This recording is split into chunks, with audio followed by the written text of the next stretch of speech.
Hello, I'm Matthew Pearce, and we're going to talk about God, the great creator. And we're going to spend a little bit of time just thinking about the world around us and the beauty that we see in it.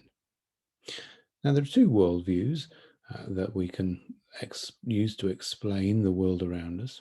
One is that it all came by chance and just random mutations, random changes, little by little built upon the things that went before and created a complex world that we live in. And the other worldview says that the world is so complicated that there has to be a designer. There has to be someone behind the engineering and the ingenuity of the creation that we can see and we can experience. So when we think about chance as an explanation for the world that we live in, we have to ask ourselves, well, does chance really explain the complexity of what we see? We can perhaps readily understand the idea that by chance something might become a little bit longer or a little bit shorter. But of course, so much of creation has amazing complexity. We only have to look at our bodies and say perhaps our knee joint or our elbow joint and see all the complexity that is built into that one particular joint. We also see amazing variety, don't we? Even within the human race, we have varieties of hair color, we have varieties of skin color, we have varieties of eye color, we have people who are taller, people who are shorter, massive variety. And we have to ask ourselves, well, is that all necessary if things have just come by chance?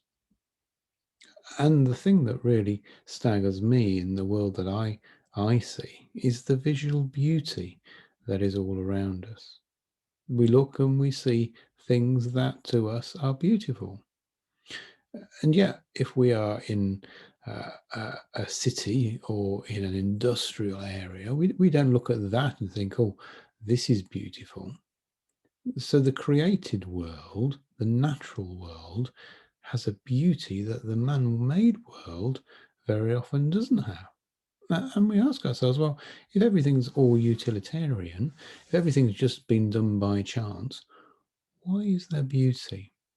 And as we shall see with the peacock, very often that beauty that we see is not seen by those animals themselves.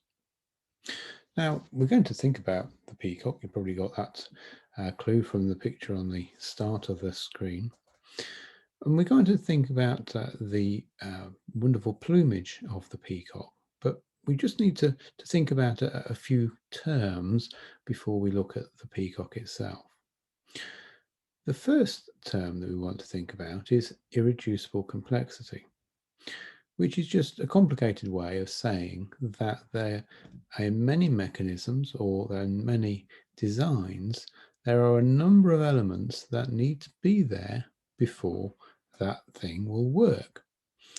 So if we think of a mousetrap, we can think a mousetrap has got very few functioning parts: a spring, um, a piece of wood at the bottom, a trigger, and something that's going to spring. And all of those, you could think to yourself, well, they could come together by chance.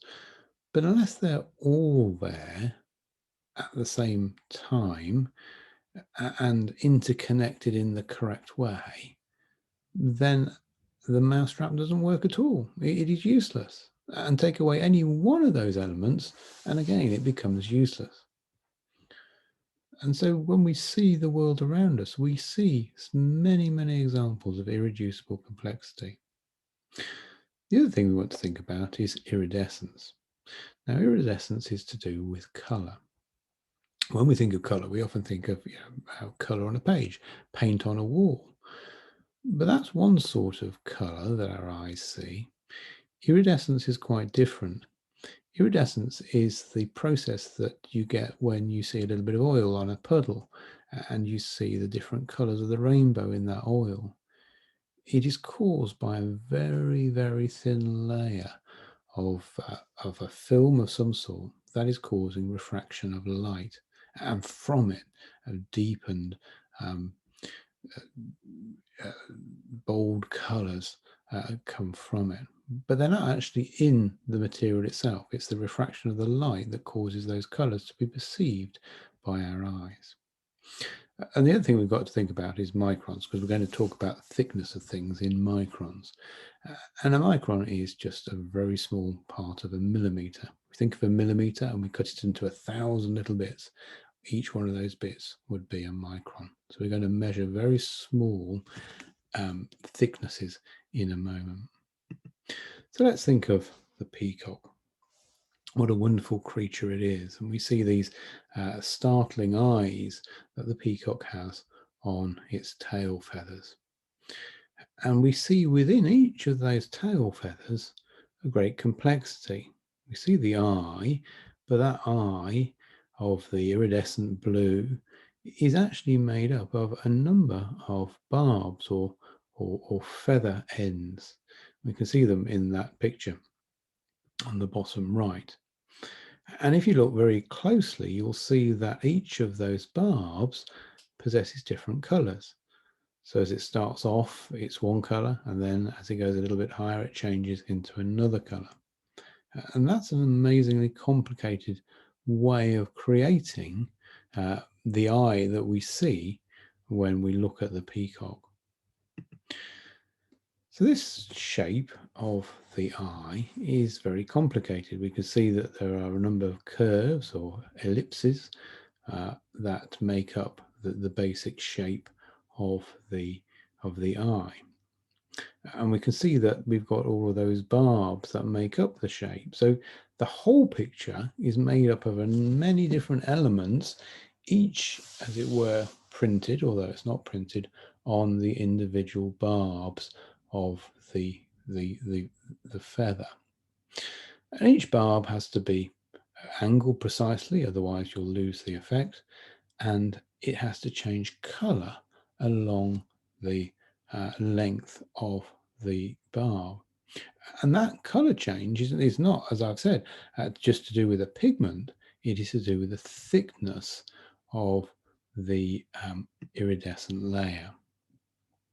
So here we can see an enlargement of that eye, and we can see on the little gold line that we've got one of the barbs of the feather.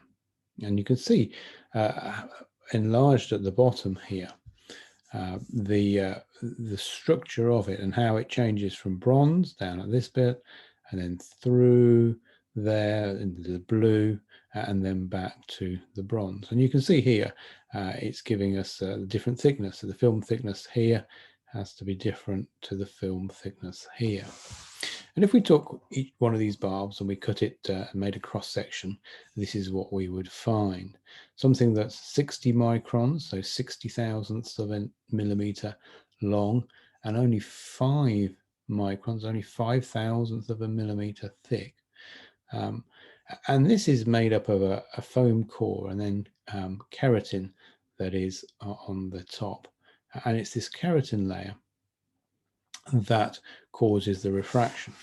So we can see that as the light comes in, it is refracted and gives off a colour as it goes through that layer. And the different thicknesses here will cause different colours to be displayed, which is what we saw over here.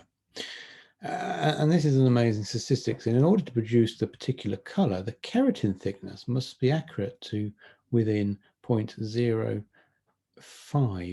microns. That's 1/20,000th of 1 millimeter thick.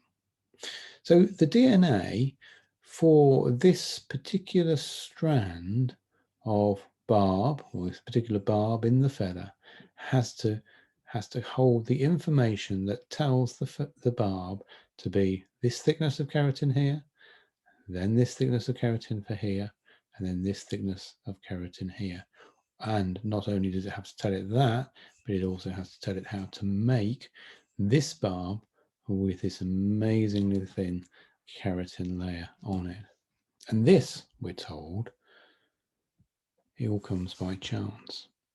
And Darwin said, wow, this fantastic display by the peacock is to attract a mate, so that the peahen sees the wonderful feathers that it's got and decides that it is a suitable mate. But the amazing thing is when we study what a peahen actually sees, we discover that the peahen's perception of colour is quite different from ours. In actual fact, here is an artist's attempt at showing us what the peahen sees. And for the peahen, all of that spectacular engineering is wasted because the peahen doesn't see any of the colours that we see. And so we say to ourselves, what if this came about by chance? What evolutionary benefit is this?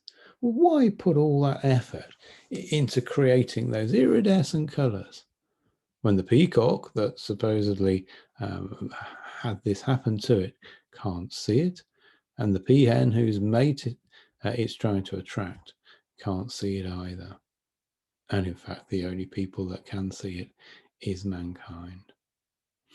Well, of course, God said that man was fearfully and wonderfully made, and God said that man was made in his image.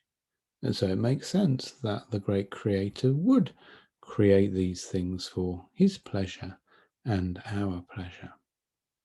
And so if there is a great creator, then we need to spend some time thinking about what that creator asks of us, because he invites us to enjoy the wonders of his creation, but he does also ask us to worship him and serve him.